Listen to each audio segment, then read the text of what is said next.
வாராகி, என் அன்பு குழந்தையே, வாழ்க்கையில் சொந்தங்கள் யாரும் உதவி செய்யவில்லை. நாம் வசதியாகவும் நல்ல நிலைமையில் இருக்கும் பொழுது அவர்களுக்கு நாம் உதவி செய்தோம். ஆனால் அவர்கள் யாருமே உதவி செய்யவில்லை என்று நினைக்கிறார்கள். உன்னிடமிருந்து பெற்றுக்கொள்ளும் வரைதான் அவர்களுக்கு நீ சொந்தக்காரி. ஆனால் அதற்கு பிறகு நீ யாரோ அவர்கள் யாரோதான்.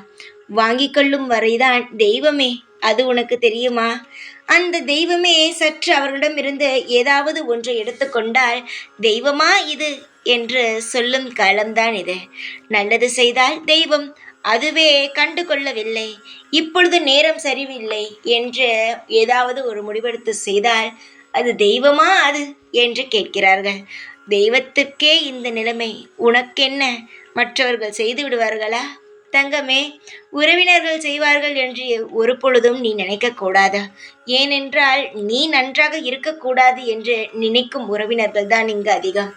அதனால் நான் ஒன்று சொல்கிறேன், உனக்கு தெரியாது யார் எந்த நிலைமையில் எப்பொழுது உதவி செய்வாய் என்று. உனக்கு தெரியாதவர்கள் கூட உன் வாழ்க்கையில் உனக்கு உதவி செய்யலாம். ஏன், நானே ஏதாவது ரூபத்தில் வந்து உதவி செய்யலாம். சொந்தக்காரன் தான் செய்ய வேண்டும் என்று நினைத்தால் அது எப்படி நடக்கும்? நீ நன்றாக இருந்து விடுவாயோ என்று தானே அவர்கள் நினைக்கிறார்கள். நீ நன்றாகவே இருக்கக்கூடாது.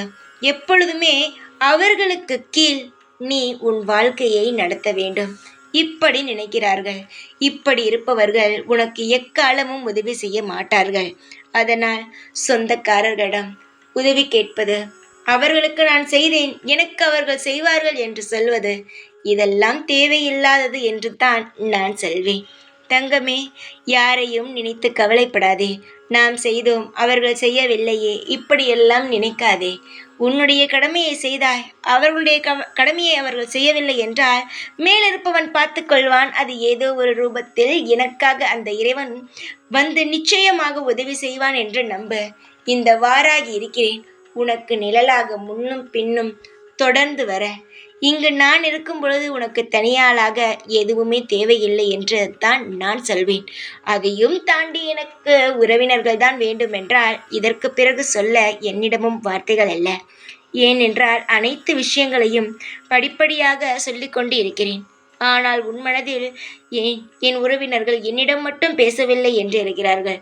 எந்த இடத்தில் உண்மையும் நேர்மையும் இருக்கிறதோ அது சிலருக்கு பிடிக்காது. நேர்மையாக இல்லாதவருக்கு நம் நேர்மையாக இருக்கும் பொழுது அந்த இடத்தில் அவர்கள் எல்லாம் ஒத்து வர மாட்டார்கள். நீ நேர்மையாக இருக்கிறாய், கடவுளுக்கு உண்மையாக இருக்க வேண்டும், நாம் யாருக்கும் பொய் சொல்லக்கூடாது என்று நினைக்கிறாய். அவர்கள் எல்லாம் அனைவரிடமும் பொய் சொல்லிக்கொண்டு அடுத்தவர்கள் தந்தால் வாங்கி கொண்டு அப்படி இருக்கிறார்கள். இப்படிப்பட்டவர்கள் எப்படி தங்கமே உனக்கு உதவி செய்வார்கள்? உதவிகள் செய்ய மாட்டார்கள். உனக்கான உதவி என்னிடத்தில் இருந்து நிச்சயமாகவே வரும். தைரியமாக இரு, எப்பொழுதுமே உன் கூடவே இருப்பேன். இந்த வாராகி நான். ஜெய் வாராகி.